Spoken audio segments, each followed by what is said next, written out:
বাবা দেখো আমার জামাটা ছিঁড়ে গেছে, আমারও তো এখানে পাঞ্জাবিটা ছিঁড়ে গেছে। চল এই দুটোই নিয়ে যাই, আজকে সেলাই করে নিয়ে আসবো। ঠিক আছে বাবা যাও। আমার এই জামাটা সেলাই করে দিতে হবে।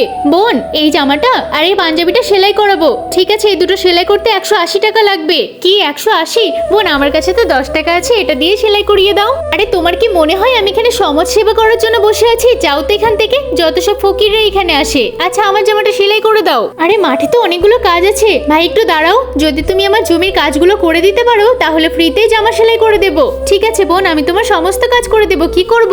জমিতে কোদাল নিয়ে গিয়ে ভালো করে খুঁড়ে দিতে হবে। ঠিক আছে আমি এক্ষুনি যাচ্ছি। এই আল কাটতে হবে তো, আলটা না হয় কেটেই দিই। আরে এ কি, আমি হিরে পেয়েছি, তাড়াতাড়ি এটাকে আমি বাড়িতে নিয়ে যাই। দিদি আমি তোমার জমির কাজ করব না, আমার জামা কাপড় নিয়ে চলে যাচ্ছি। আরে ওর আবার কি হলো? যা হয় হোক, আমার দেখার তো দরকার নেই। এই ছুটকি দেখ আমাদের কত বড় বাড়ি আর কত বড় গাড়ি। তোর পছন্দ হয়েছে? হ্যাঁ বাবা খুব ভালো।